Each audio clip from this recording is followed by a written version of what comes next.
Hello everyone, welcome to your channel electrical पढ़ाई। आज मैं आपके लिए बहुत ही इंपॉर्टेंट टॉपिक पे वीडियो लेके आई हूँ कि जो बर्ड्स होते हैं, आपने अपने आसपास में अगर कोई भी पावर लाइन ट्रांसमिशन लाइन गुजर रही होगी तो आपने वहाँ पे देखा होगा कि बर्ड्स बैठे होते हैं हमारे ट्रांसमिशन लाइन्स के ऊपर, लेकिन फिर भी उन्हें करंट नहीं लगता है, उन्हें कोई शॉक नहीं लगता है। क्या उन्होंने कोई प्रोटेक्टिव शूज़ पहन रखे होते हैं? नहीं ना। तो फिर उनमें ऐसी क्या चीज़ हो रही है, क्या है कि अगर कोई इंसान टच करता है तो उसे करंट लगता है और बर्ड्स को नहीं लगता है। इस वीडियो को लास्ट तक देखिए इस चीज़ को समझने के लिए कि क्यों बर्ड्स को शॉक नहीं लगता है। Let's start. इसमें मैं दो का रीज़न आपको बताऊंगी कि क्यों नहीं लगता है। वन बाय वन हम दोनों डिस्कस करेंगे, राइट। जो सबसे पहला पॉइंट है जो बहुत ही इंपॉर्टेंट भी है वो है closed loop, right. Closed loop का क्या मतलब है? जैसे कि करंट का एक रूल होता है कि उसने उसी रास्ते से जाना है जिसका कोई जाने का रास्ता भी है और आने का रास्ता भी है, मतलब उसका एक क्लोज्ड लूप हो जाता है, तभी वो फ्लो करेगा। अगर क्लोज लूप नहीं है तो करंट ने फ्लो होना नहीं है, ठीक है। ओवरहेड लाइंस में जो भी और डिस्ट्रीब्यूशन लाइंस में जो भी कंडक्टर जो यूज होता है उनमें कोई भी इंसुलेशन की कोटिंग नहीं होती है।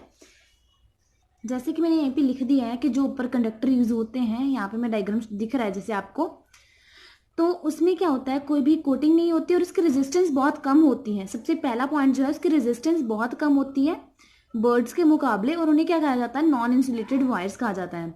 अगर कोई भी बर्ड वायर के ऊपर आके बैठ जाता है तो हो सकता है वो फेज वायर पर बैठे, बट सर्किट कंप्लीट होने के लिए क्या चाहिए होता है? फेज एंड न्यूट्रल दोनों चाहिए होते हैं।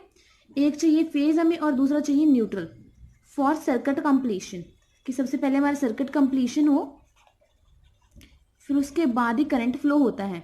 हो सकता है यहाँ कोई आगे बर्ड बैठा है,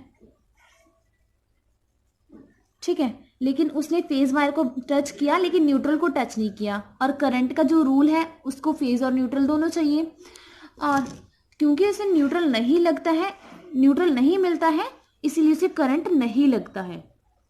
अगर वो वहीं आसपास के किसी पोल को टच कर दे या ग्राउंड वायर को टच कर दे, लाइक कई पक्षी होते हैं, कई पशु पक्षी होते हैं, बर्ड्स होते हैं, उनकी विंग्स बहुत लंबी लंबी होती हैं।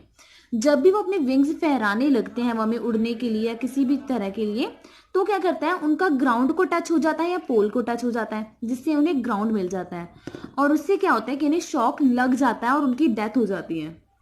एंड जब तक वो टच नहीं करेंगे पोल को या फिर ग्राउंड लाइन को, तब तक उन्हें कोई शॉक नहीं लगेगा। और जैसे कि मैंने यहाँ पे एक डायग्राम में शो किया है कि एक फेज वायर है, चाहे कोई भी वायर ले लीजिए, फेज वायर निकल रही है हमारी, उस पर पक्षी बैठा है जब तक तब तक तो उसे कुछ नहीं होगा। बाई चांस वो उड़ने लगता है और इसके आसपास कोई कंडक्टर हो। एक और एग्जाम्पल लेके मैं समझा देती हूँ आपको। जैसे देखिए यहाँ पे मैंने एक डायग्राम बना दिया है जिसमें क्या है कि फेज है और एक न्यूट्रल है, जिससे क्या है कि बल्ब जो है ग्लो कर रहा है।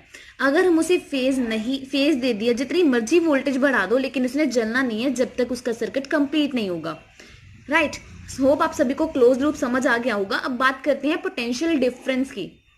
पोटेंशियल डिफरेंस लिख दिया मैंने यहाँ पे। पोटेंशियल डिफरेंस का मतलब होता है कि वोल्टेज का वेरी होना डिस्टेंस के साथ। जैसे कि हमारे कोई भी बर्ड है, वो आके बैठती है ट्रांसमिशन लाइन पे, एक पैर उसका यहाँ है दूसरा वहां, तो उससे क्या होता है कि पोटेंशियल डिफरेंस जो है वो क्रिएट हो जाता है।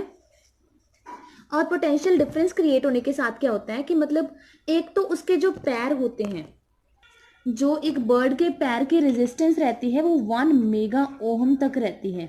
ये बहुत ही ज़्यादा रेजिस्टेंस होती है। जैसे हमारे कंडक्टर्स हैं, उनकी रेजिस्टेंस जो होती है वो बहुत ही ज़्यादा कम रहती है, और जैसे करंट रहता है कि उसका जो काम है वो बहुत ही लो रेजिस्टेंस वाले पाथ को फॉलो करता है। जैसे हमारा ये करंट फ्लो कर रहा है, जैसे कि इसे ये पता लग रहा है कि ऊपर से निकल जाएगा अगर इसकी रेजिस्टेंस कम होती तो, लेकिन इसकी रेजिस्टेंस ऐसे कि बहुत ज़्यादा, तो ये करंट फॉलो नहीं करेगा और सीधा सा सीधा निकलता रहेगा, क्लियर। और जैसे कि इसने ग्राउंड भी टच नहीं किया, अगर वो ग्राउंड टच कर देगी तो उसे करंट लग जाएगा। और हमारा सेकंड क्वेश्चन का क्या था कि मतलब अगर कोई ह्यूमन बीइंग टच कर देता है लाइंस को तो क्या उसे एक शॉक लगेगा? नो। जब तक वो फेज वायर के टच में है और उसे ग्राउंड नहीं मिल रहा है, न्यूट्रल नहीं मिल रहा है, तब तक तो उसे कोई शॉक नहीं लगेगा, चाहे वो जाके ट्रांसमिशन लाइन के ऊपर पक्षियों की तरह बैठ जाए, उसे कोई करंट नहीं लगेगा। जब उसे कोई पोल को टच होगा, न्यूट्रल मिलेगा, अर्थ मिलेगा या फेज को टच कर देगा, तभी उसे शॉक लगेगा। होप आप सभी को समझ में आ गया होगा कि सबसे पहले तो क्लोज लूप होना चाहिए कि जब तक उसे फेज और न्यूट्रल नहीं मिलेगा या फेज नहीं मिलेगा, क्योंकि फेज मिलने से क्या होगा, उसकी शॉर्ट सर्किट की कंडीशन हो जाएगी और उसे शॉक लग जाएगा। और दूसरा है पोटेंशियल डिफरेंस, कि पोटेंशियल डिफरेंस होता है उसका अलग अलग रहता है, और तो और उसके पैरों के रेजिस्टेंस भी बहुत ज़्यादा हाई रहती हैं। होप आप सभी को समझ आ गया होगा कि शॉक क्यों नहीं लगता है बर्ड्स को बैठे पावर लाइंस पे। अगर वीडियो अच्छी लगी हो तो लाइक करना मत भूलिएगा, चैनल पे न्यू हो तो सब्सक्राइब जरूर कीजिएगा, साथ ही में बेल आइकन जरूर दबाइएगा, जिससे आपको मेरी नई वीडियोस की नोटिफिकेशन मिलती रहेगी सबसे पहले। थैंक यू, मिलेंगे फिर से एक नई वीडियो के साथ।